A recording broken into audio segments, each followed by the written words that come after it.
Good evening. Oh. Where to begin to tell you the story of my journey of faith? I know. I'll go, as the song says, go to the very beginning. It's a very good place to start. For me, that goes back a couple hundred years. As far back as I can trace, my family has been dedicated to the church. Don't worry, I'm not going to take all night, and we won't start 200 years ago. I'll try to skip through that fairly quickly. The Schaeffers. I was told from early on that Schaeffer was German for shepherd. They were pastors in Russia, Lithuania, in Germany. They went underground for many years to serve the church under great persecution. And the churches that they served, we found out later, survived in this life of secrecy, and today can once again worship in open. My grandfather's parents immigrated to Canada, and it was there that he grew up and studied with several of his brothers to become pastors.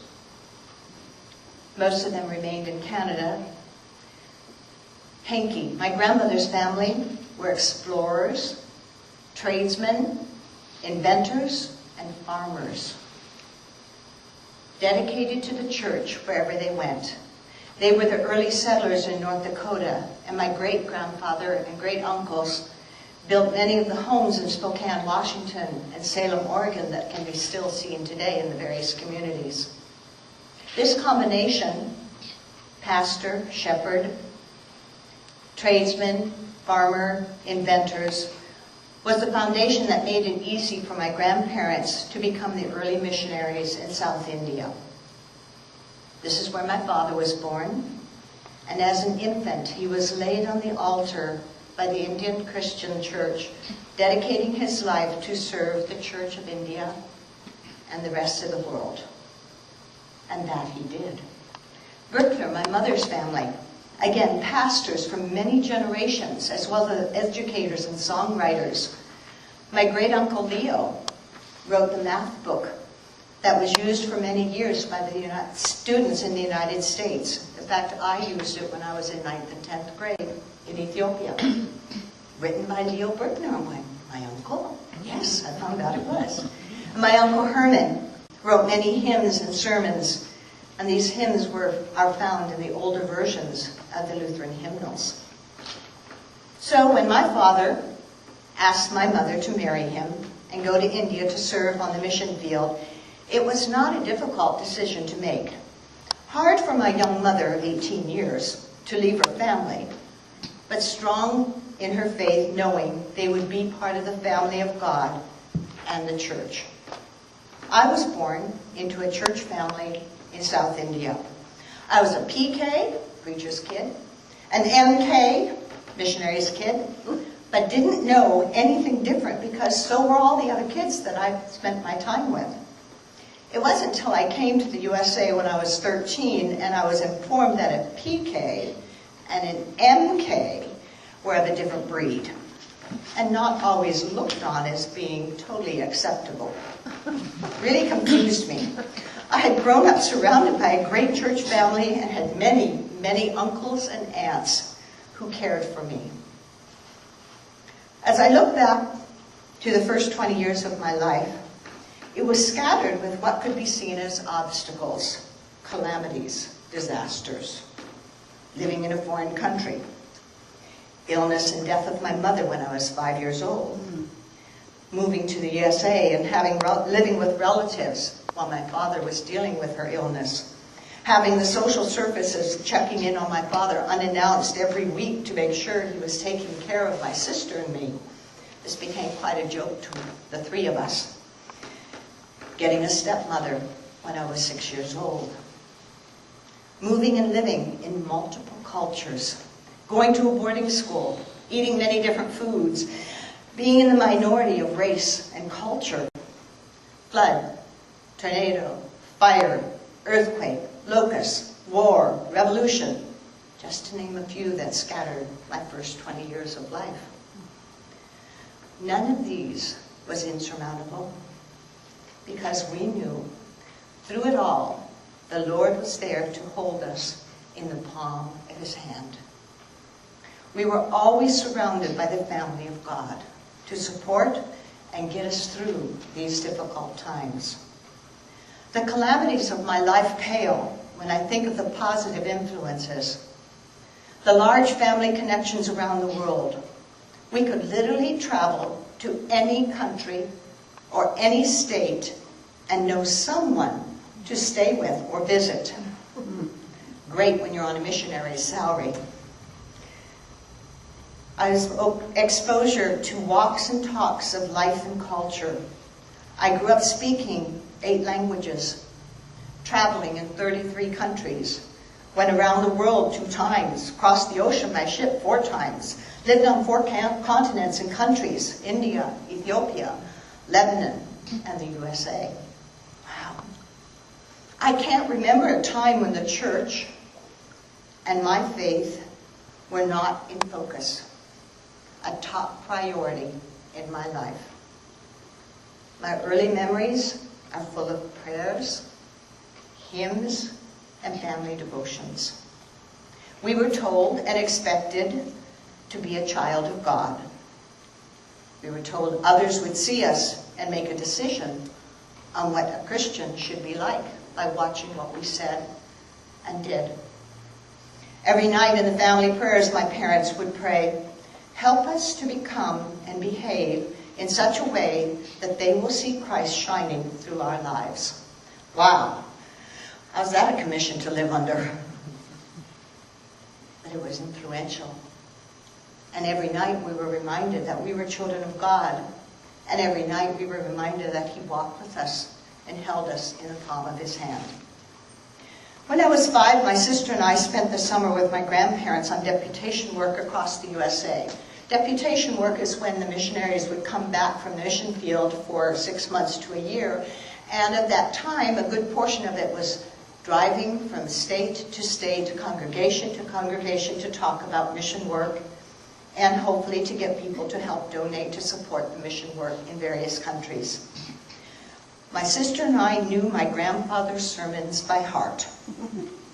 This got us out of a few of the church services when we were able to repeat these word for word along with gestures and mannerisms of my grandfather. My grandmother finally realized that maybe we could have a break from going and sitting in that service. An added benefit was that we traveled to so many of the states and visited many of the national parks and monuments that when I went to school, I had been to most of the places that we studied. What a benefit that was. And this was a focus that Bob and I wanted, the opportunity for our girls, so that when they were growing up, we traveled across the states and visited states and national parks and monuments. So they too, when they would go to school, would say, "I've been there. I've seen the greatness. I know it." At age 6, I remember the day when I realized I knew all the words and the tune to What a Friend We Have in Jesus. The next song was Beautiful Savior. And after that, there were too many to count and they came too fast. Singing was something I always loved doing in my life, and songs have always been an important part of my growing up. At age 7, I got my own Bible for Christmas.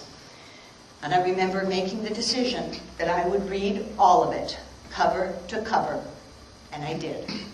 Not all at age 7, but over the course of my life I have. Nightly family devotions. Little Visits with God, book 1 and 2. I can't remember how many times we reread those devotion books as a family. Egelmeyer's Bible Stories for Children. And because there was no media to distract, my life was filled with stories told to me by my parents and my grandparents.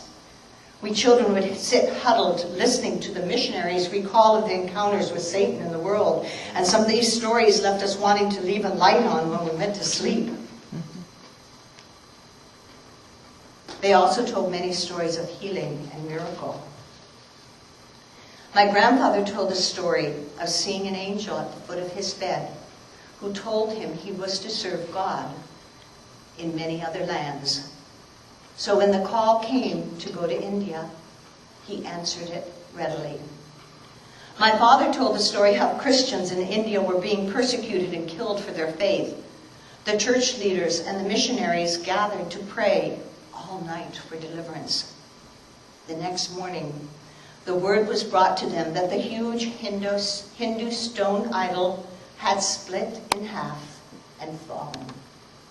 The village asked them to be baptized and brought to the way of Christ. The story of the Chinese girl who was imprisoned with her family and church members. They were given the opportunity to save their lives by denying Christ. She was the only one who refused to do this.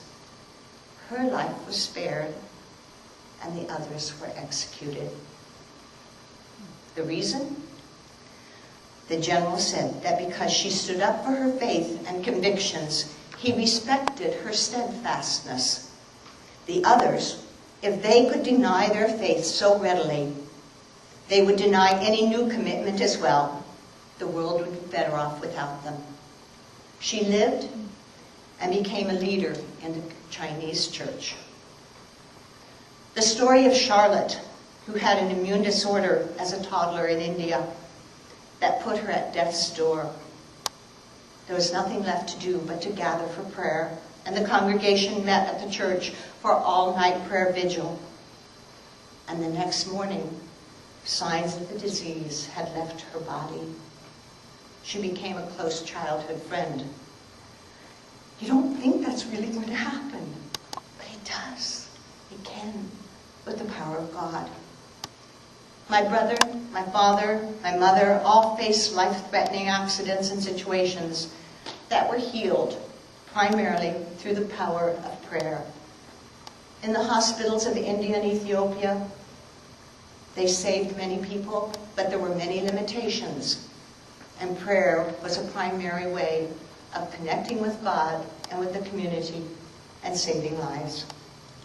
So with stories and experiences like these, how could I be in doubt? Church schools my whole life. Religion explored. My faith supported. Baptism, confirmation, communion, weddings, funerals, all under the umbrella of our church.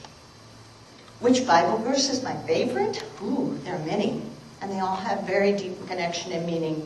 Psalm 139, which we read tonight, became important to me as a teenager and has been one that I read often. Psalm 23, recited often in our family, and I have traveled the road and the land where it was written. Psalm 100, the first psalm I learned by heart, and I still know it today. Psalm 93, my family's travel psalm, and we read it a lot before every trip and journey, and you get an inkling. There were a lot of them in my life. Every coming and going was preceded with Psalm 93. I sang Eagle's Wing for my grandmother in the last days of her life and at her funeral. It was a blessing to be able to send her on her way with this special song. Corinthians 13, the passage and song for Bob and me at our wedding, and the foundation for our marriage. Becoming a parent opened my understanding of 3 other passages in the Bible. The creation story and the story of the prodigal son led me to the importance of doing my best and creating a right relationship with my children. God created everything. He did not say, bad God, bad job, when Adam and Eve chose to listen to Satan and eat the apple. He held to a consequence that they would have to pay, but let them know he would always be there for them when they returned to him.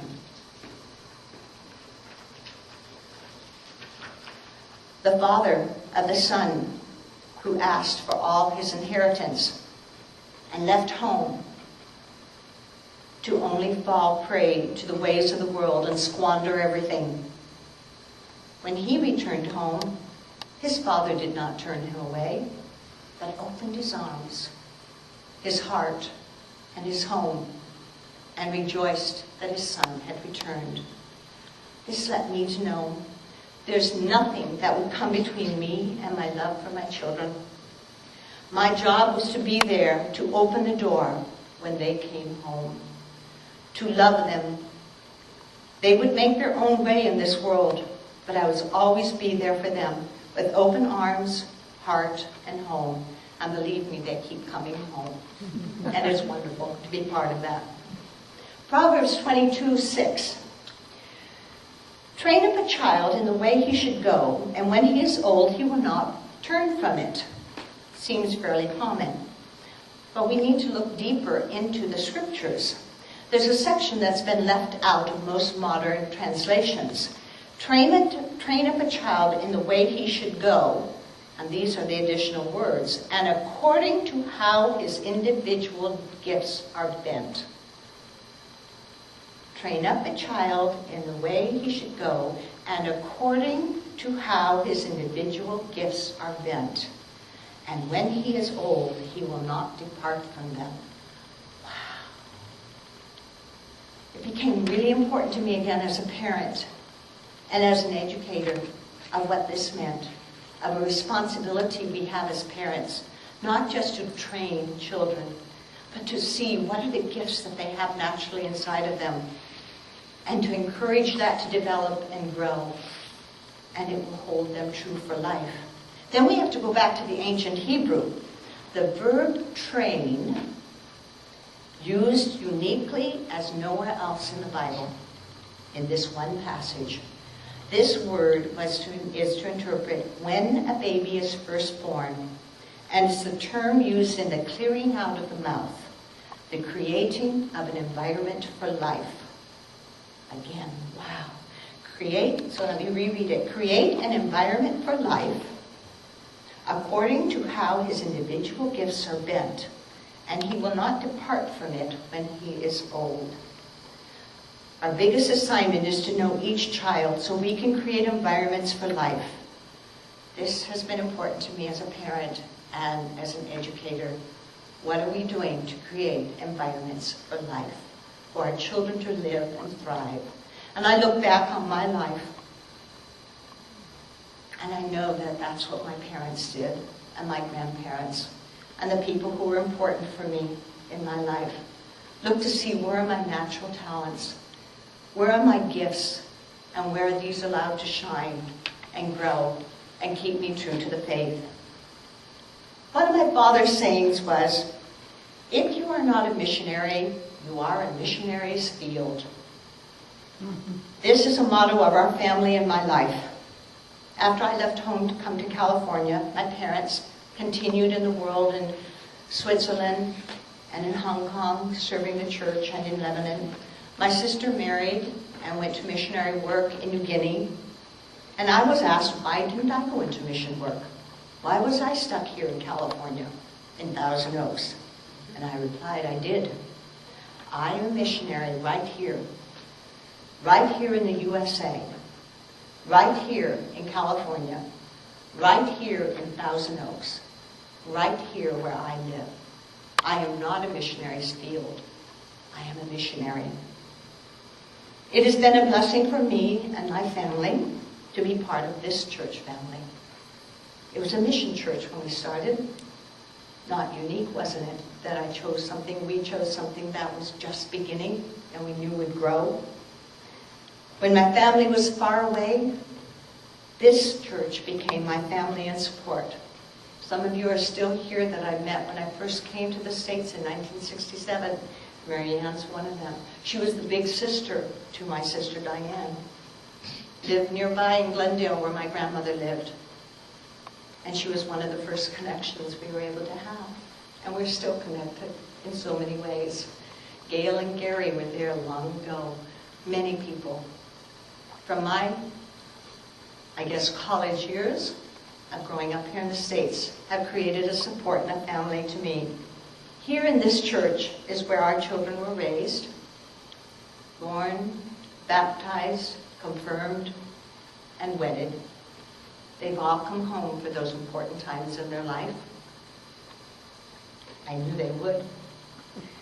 And I hear them tell stories to their children now and sing songs that they learned in this church and in the youth groups that they participated in and in Sunday school. I leave you tonight with the blessing my father always said at the close of our family devotion. Now, May the peace of God be with you always. Thank you for letting me share my journey of faith. Thank you. Do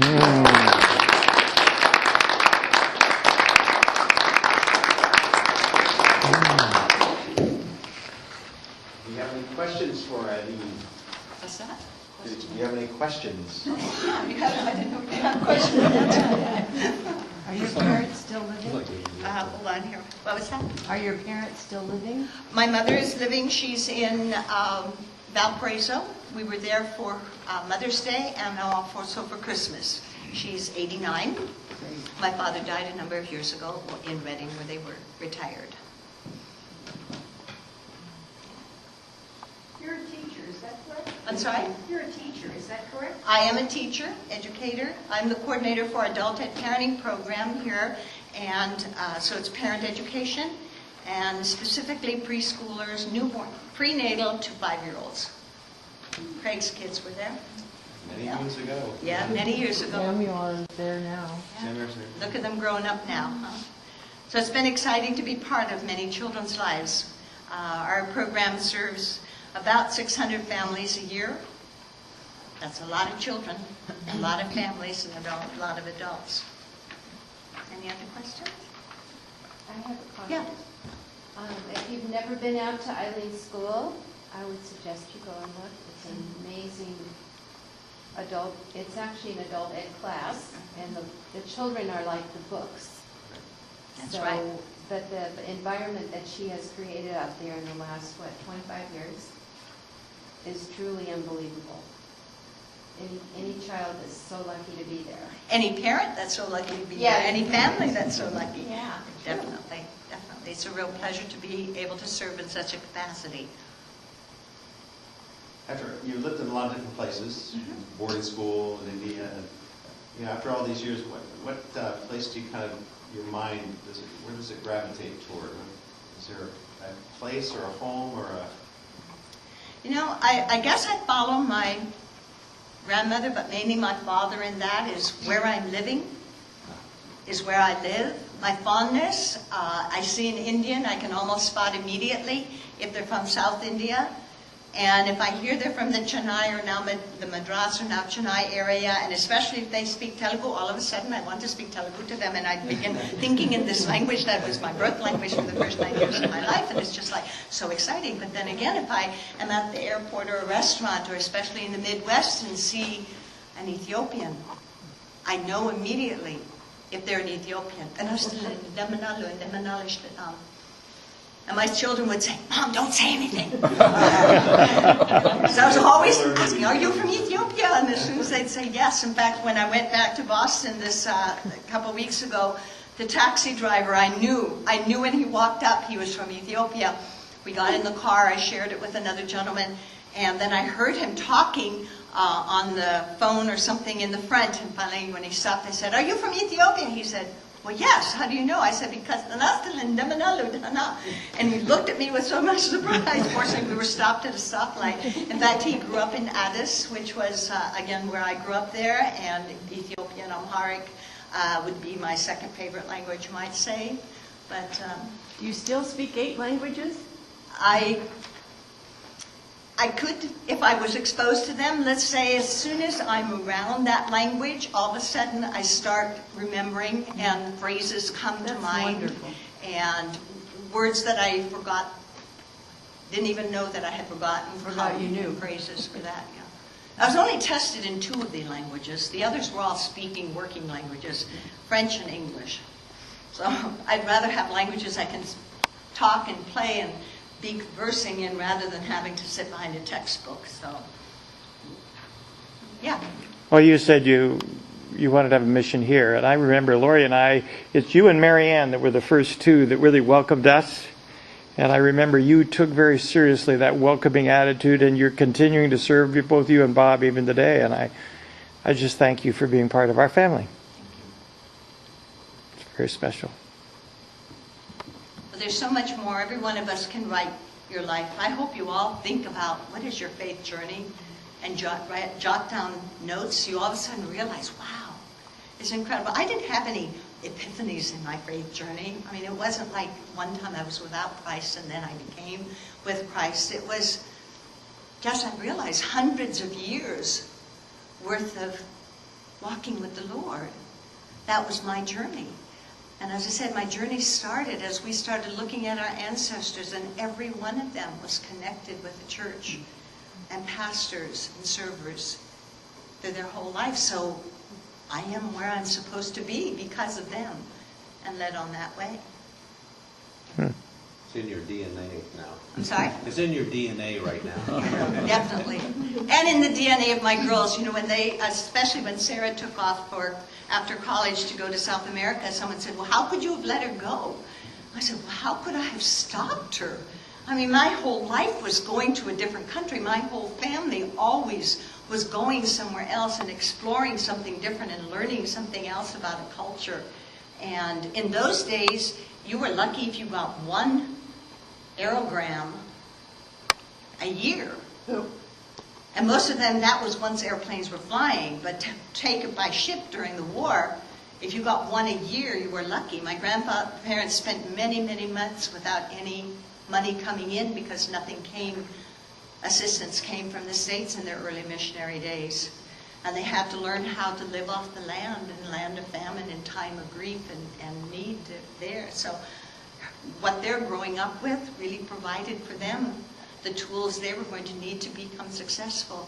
I think when I went back to India when I was 18, we visited where I grew up and where my grandparents were and my father. One of the most significant things for me was how many people came to greet us who said they remembered my grandfather, and that it was because of him and his personal commitment that they became Christians and became part of the church, and literally thousands. It's unbelievable the effect of one person can have when they're committed to the Lord. How could I doubt? How could I not know? God is alive and well there. He is. And he's alive and well in each one of you. Thanks for sharing.